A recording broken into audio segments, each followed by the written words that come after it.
Every day, roughly 20% of the world's population draws their drinking water from a karst aquifer.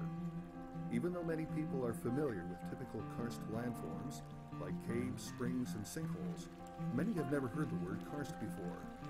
And many people have no idea that because karst landscapes are so fragile, drinking water supplies are in continuous jeopardy both from natural events like drought or flood and human contamination.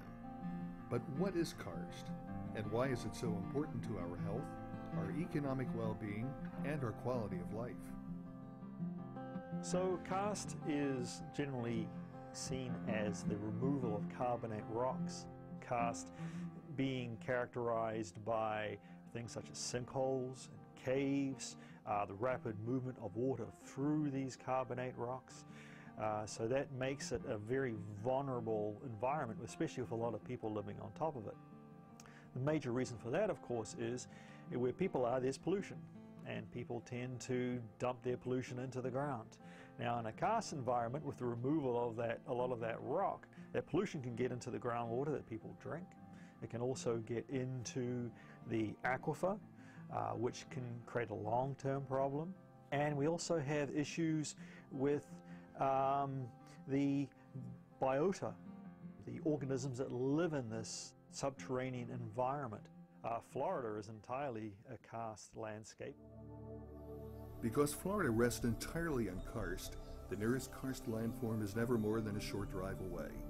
There are literally hundreds of examples of pristine, unspoiled karst features in the Sunshine State, with at least as many that have been turned into makeshift trash dumps.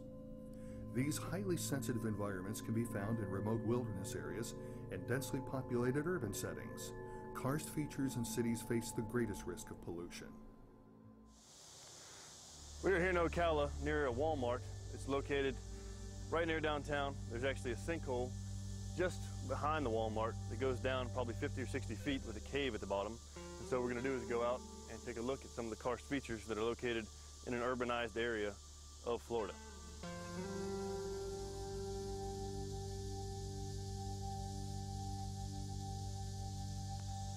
We're at the bottom of the sinkhole now, and as you can see, it's filled with trash.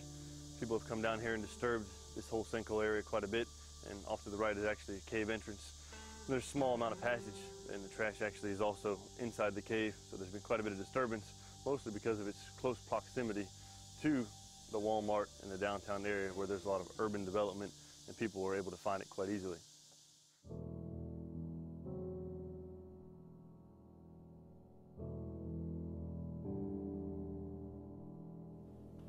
We're now in the cave at the bottom of the sinkhole, and as you can see, there's quite a bit of trash deep inside, some carpet that I'm standing on, some bottles, some cans, quite a bit of other stuff that has been brought in here.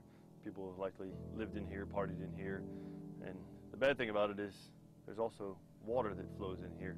And as the water flows in here, any kind of trash or pollutant it's going to pick up and bring with it down to the aquifer. And altogether, just destruction of the cave destroys the habitat here for any organisms that will be living inside the cave. It destroys the environment, and overall is just really ugly.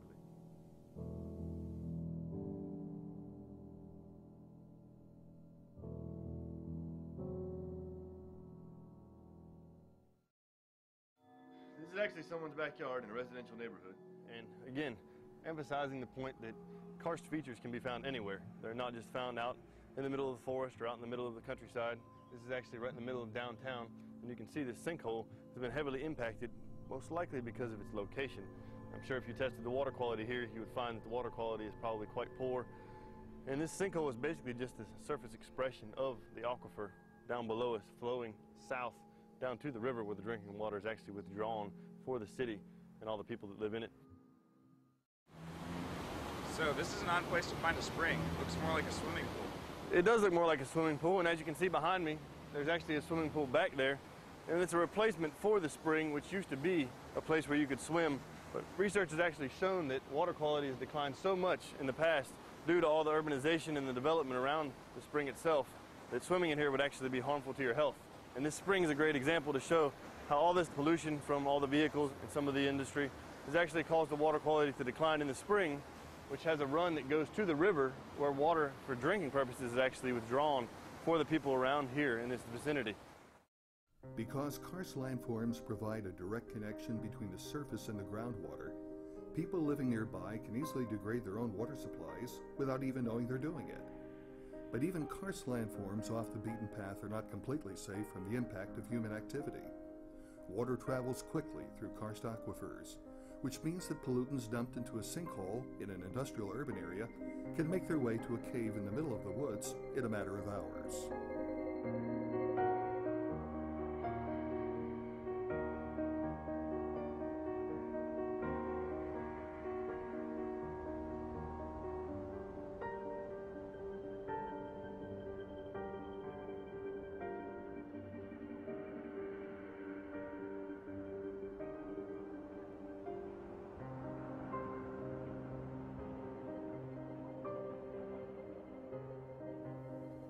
You can see now that we've made our way underground through the dry portion of the cave to the water table. The water table inside the cave is actually the expression of the aquifer. And you can see here that there's quite a bit of trash that's made its way down into the cave, both through the dry portion up top here, all the way down into the water. And there's nice film on the water also. It's fairly nasty. And the problem is that people don't understand the interconnectedness between what happens on the surface, the activities, the pollution, the cars, the development, and what happens below ground. Eventually, all those processes on the surface, all that pollution will make its way down through the karst system to the aquifer, to the water table, which in turn affects the drinking water supply, the quality of the water, and also affects any kind of organisms that also live in here. The abundance of nearby karst features has enabled the University of South Florida to become a leading center of karst research. Here in the university, USF, we do quite a bit of work on climate change. We're interested in how secondary deposits within the caves can tell us about changes in climate over thousands of years. The other thing that we're also interested in is looking at human disturbance of karst environments. So we've created an index where we have measured the degree of human alteration of both the surface karst environments and the subterranean karst environments as well. We just don't look at Florida, we look at Central America, we look at Europe, Southern Europe. So we have a broad view of looking at karst. There are also researchers who look at the sinkholes, who look at policy aspects with regards to karst environments. We have some geoarchaeology going on. Researchers at USF are also working to advance karst science by assisting karst researchers across the globe with their own research. 2007 saw the rollout of the Karst Information Portal, a joint project of several academic and research organizations that is hosted by the USF Tampa Library. The goal of the Karst Information Portal is to locate and preserve difficult-to-find karst-related materials and make them freely available to karst researchers online. By doing this, the portal hopes to achieve two goals. First, to make it easier for karst scientists to keep up with the current research in order to reduce unnecessary duplication of research efforts. And second, to protect rare and unique karst manuscripts from disasters like library fires or floods. Over time, the university hopes to develop the portal into the go-to resource for karst researchers around the world.